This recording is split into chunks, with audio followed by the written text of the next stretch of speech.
dari Kampung Kemalangan, Desa Gunung Cupu, Kecamatan Cimanuk, Kabupaten Pandeglang.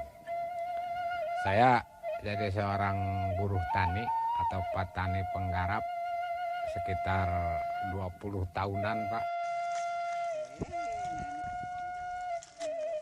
Untuk bercocok tanam yang baik, dari pembajakan, penyemaian, atau penyeleksian bibit.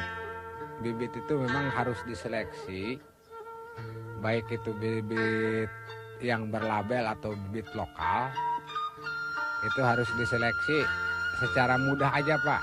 Tinggal rendam aja dengan air. Yang terapungnya kita buang.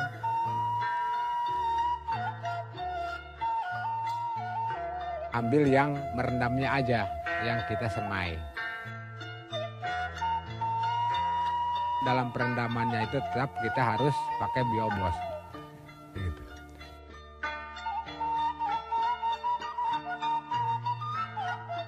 Satu tutup biobos untuk 5 kg bibit. Gitu ya. Setelah kita campurkan, rendam selama 24 jam. Jadi kalau istilah manusia dipakai biobos itu diimunisasi, Pak.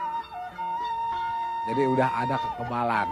Setelah direndam, pertumbuhan padinya itu pasti merata kalau pakai biobos. Lahan untuk penyemaiannya itu harus disiapkan, udah siap. Lahannya juga harus disemprot dengan biobos juga.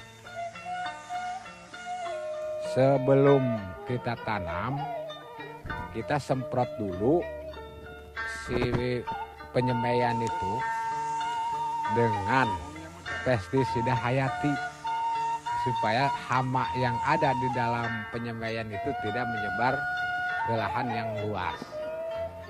Nah, nanti mau ditanam ke lahan yang sudah disiapkan oleh kita, lahannya itu harus disemprot lagi dengan biobos sebelum tanam. Minimal 3 hari sebelum tanam kita semprot dulu lahannya, baru dapat 3 hari kita tanami.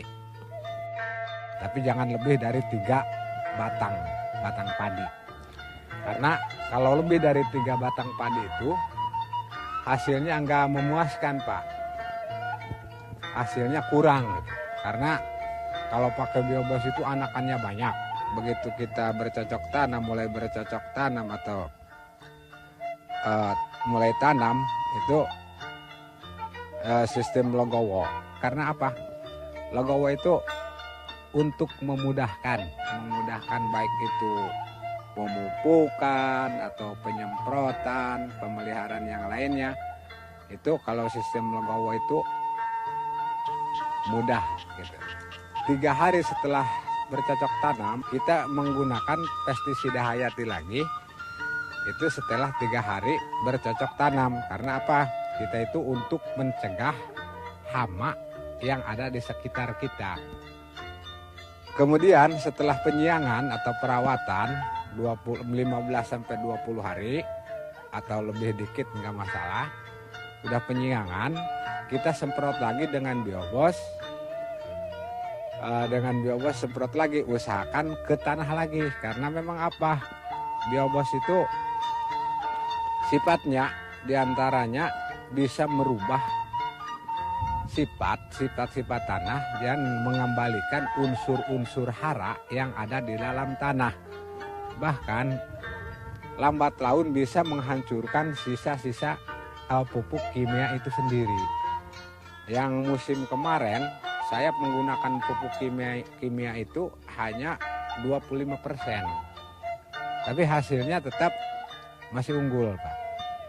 Kemudian ketiga kali pemupukan dengan biobos itu sekitar umur 45-50 hari. Panennya pun kalau pakai biobos itu agak lebih cepat, Pak. Biasanya kalau jenis IR atau Inpari 10 itu 3 bulan, berarti 90 hari. Tapi kalau pakai biobos itu 83 hari harus udah panen Pak. Jadi lebih cepat, minimal 1 minggu.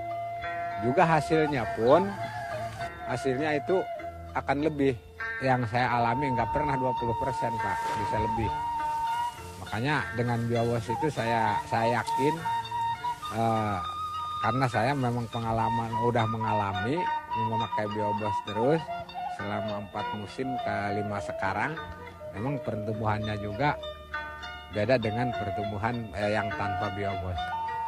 Juga hasilnya Pak, hasil dari biobos, hasil dengan pupuk biobos itu biasanya kalau daerah Pandeglang itu rata-rata di wilayah Cimanuk itu, kalau bahasa pabrik itu yang ditanyakan rendemennya berapa.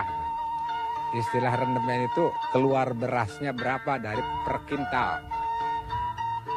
1 kintal gabah basah bukan gabah kering Pak. Keluar berasnya itu 68%. Jadi 60 kilogram. Itu gabah basah bukan gabah kering. Kalau gabah kering itu nyampe 80% kalau pakai biobos. Untuk kesimpulannya kalau pakai pupuk biobos dengan 50% pupuk kimia, harganya itu lebih murah, tapi hasilnya lebih meningkat. Kalau hasil garapan saya itu terus terang saya karena menggunakan hanya setengahnya, hanya nyampe 11,6 garapan saya pribadi. Tapi ada yang berani, binaan saya itu nggak tanggung-tanggung karena dengar biobos itu bagus. Per hektar itu nyampe 14,2 ton. Untuk secara ekonomisnya Pak ya. Kalau pakai biobos dengan pupuk kimia setengahnya 50%, itu dengan biobos 6 liter, pupuk kimia 50%, jumlahnya hanya 1.570.000.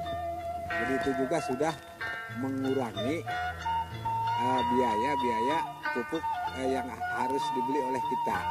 Tapi hasilnya kalau pakai pupuk kimia itu misalnya per hektar itu hanya 6 ton, 6 kali 4 itu hanya 24 juta per hektar. Tapi kalau pakai biobos bisa mencapai 8 kali 4, jadi 32 juta rupiah per hektar. Biaya belinya itu lebih murah tapi hasilnya lebih banyak.